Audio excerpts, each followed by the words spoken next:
ভাবে বলো না বৌমা, আমি এখনো বলছি, ওকে বুঝিয়ে শান্ত করো, ওর ক্ষোভগুলো বোঝার চেষ্টা করো। বুঝিয়ে কোনো লাভ হবে না বাবা, অতিরিক্ত স্বাধীনতা পেয়ে ওর মাথাটা একদম খারাপ হয়ে গেছে। দুদিন ঘরে আটকা থাকলে সমস্ত তেজ কমে যাবে। চেষ্টা করে দেখো না একবার। এদিকে আমাকে যদি আটকে রাখো, শর্ট টিভিতে সত্যি কথা ফাঁস করে দেওয়ার জন্য অন্য লোক আছে। সত্যিকে গায়ের জোরে আটকে রাখা যায় না মা, এটা মনে রেখো।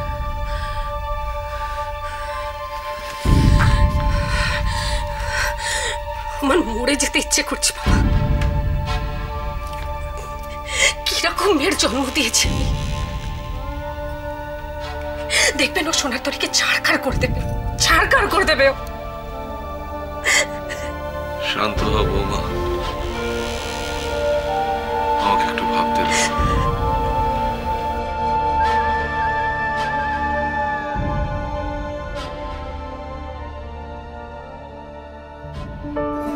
খুব একা লাগলে তুমি এর সাথে কথা বলবে। এর সাথে? হ্যাঁ, ও তোমার সাথে কথা বলবে,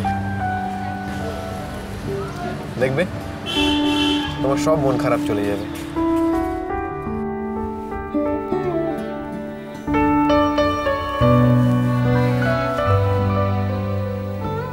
ও বলেছিল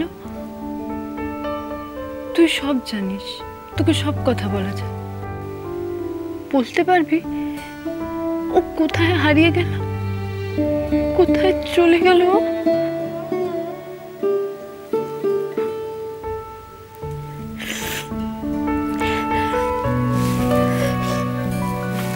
জানিস আজকে আমি শর্ট টিভিতে শো করেছি, গান গেয়েছি গোরার শোতে।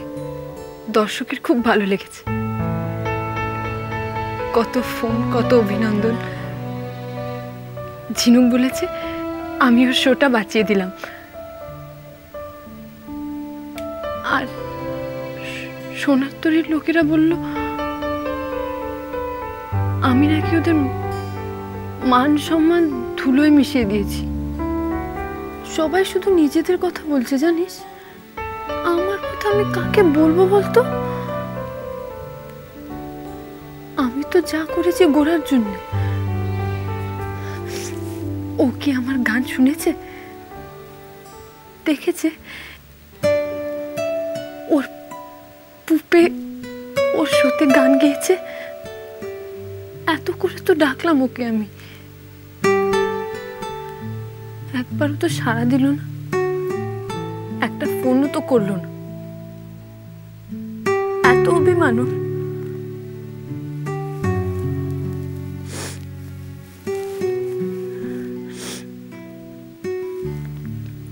অভিমান তো হবে,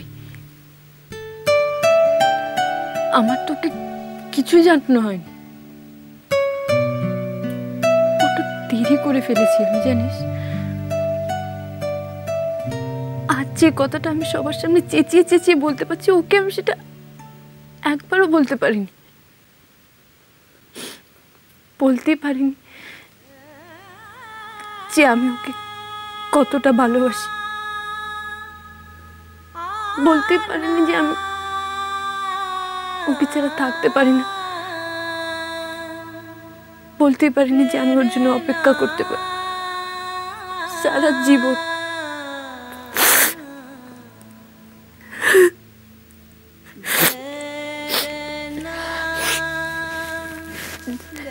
জানিস পাপাঙ্কুর, তুই দেখিস এবার আর লুকিয়ে লুকিয়ে না, এবার যখন ও ফিরে আসবে ও সবার সামনে পরিয়ে দেবে আমি এই আংটিটা। তুই শুধু একবার বল কোথায় আছে, বল না কোথায় আছে, কি করছে, একবার বল না পাপাঙ্গুর। এই পাপাঙ্গুর বল না, একবার বল প্লিজ, বল না।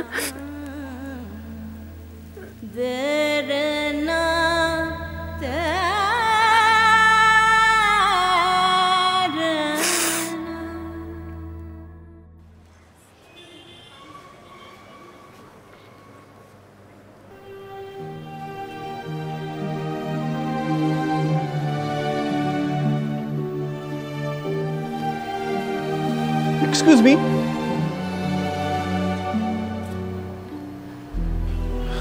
নমস্কার। নমস্কার। আমাকে চিন্ময়দা পাঠিয়েছেন। চিন্ময় বসু কসবায় থাকেন। হ্যাঁ হ্যাঁ, তো আপনাদের নাকি কাজের জন্য লোক লাগবে, তাই চিনুদা বললেন। হ্যাঁ, আমাদের একজন সেলসম্যান রিসেন্টলি ছেড়ে দিয়েছে, সেই জায়গায় একজন লোক লাগবে। কিন্তু তুমি কি পারবে? হ্যাঁ স্যার, নিশ্চয়ই পারবো। তোমাকে খুব চেনা চেনা লাগছে, কোথায় দেখেছি বলো তো? আমাকে? না না, এমনি রাস্তাঘাটে হবে হয়তো। তাহলে হয়তো চিনুর বাড়িতে দেখে থাকতে পারি, হয়তো সেখানেই। হ্যাঁ হ্যাঁ, তাই হবে। তাহলে স্যার আমার কাজটা কি? তোমার সেলসের কাজে এক্সপিরিয়েন্স আছে আগে? না, আমি তো আগে কখনো। তাহলে কি করে হবে? এই কাজে তো এক্সপিরিয়েন্স দরকার। কাস্টমারকে কনভিন্স করা, ঠিক লোককে ঠিক জিনিসটা দেখানো, খদ্দেরের সাইকোলজি বুঝতে হয়, বুঝলে? কাজটা কিন্তু অত সহজ নয়। আমি শিখে নেবো স্যার, বেশি সময় লাগবে না, বিশ্বাস করুন। তাহলে তো কাজটা শিখে নিতে হবে, অন্তত সপ্তাহ দুয়েক। হ্যাঁ স্যার, কোনো প্রবলেম নেই। টাকা পয়সার ব্যাপার আমাকে চিনুদা সব বলেছেন। কিন্তু ওটা তো স্কিল লোকেদের জন্য, ওটা তো তোমাকে এখন দেওয়া যাবে না। তোমাকে এখন ওর অর্ধেক দেওয়া যেতে পারে, তারপরে যদি কাজটা শিখে নিতে পারো তখন। তাই দেবেন স্যার, কোনো অসুবিধা নেই, আপনি যা বলবেন। তাহলে লেগে পড়ো, অসুবিধা আছে? না না, একদম না। সুবীর, আই সুবীর, এদিকে শোন তো একবার। ভেতরে আসবো ঠাকুরদা? এসো এসো প্রদীপ্ত, এসো এসো। এরা ওই ইনসাইট চ্যানেল থেকে এসেছেন, আর এই হচ্ছে প্রদীপ্ত, আমার ভাবিনার জামাই। ও আই সি। হ্যালো। আপনাকে দেখে খুব ডিস্টার্ব লাগছে ঠাকুরদা।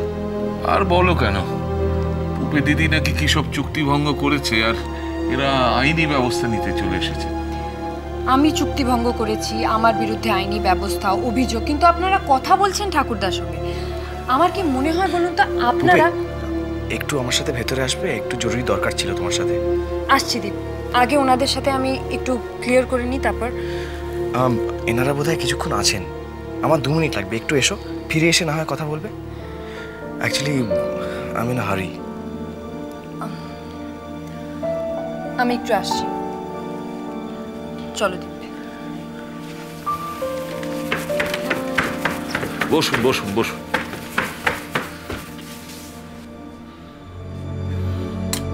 আই সুহিতা, গোড়া না?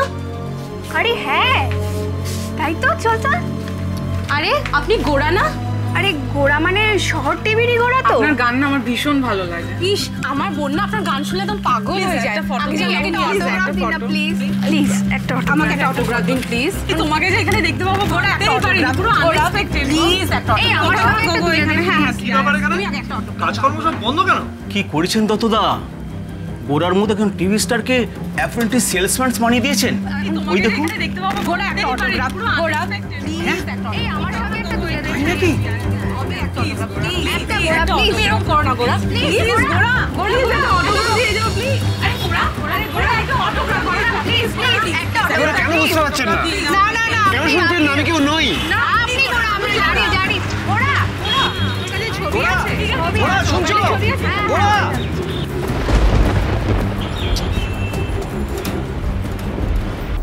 আমার স্ট্যান্ডটা ওদের সামনে স্পষ্ট করে দিতেই হবে, আর সেটা এক্ষুনি। দাঁড়াও পুপে, আমার কথাটা শুনে যাও। পরে শুনবো দীপ। দীপ, তুমি ঠাকুরদাকে জানো না, এখনই ওদের শান্ত করে ঠান্ডা করে বুঝিয়ে পাঠিয়ে দেবে। আর আমার সম্পর্কে ওরা একটা ভুল ধারণা নিয়ে ফিরে যাক, সেটা আমি চাই না। তাহলে তুমি কি চাও? ওই ইনসাইট ইন্ডিয়ার ভদ্রলোকের সাথে ঝগড়া করতে? দরকার হলে সেটাও করব। আর তুমি তো জানো দীপ, আমি আর এই সোনার তরীর কালচারের লালিত ভদ্র নম্র মেয়ে নই। গানের পারে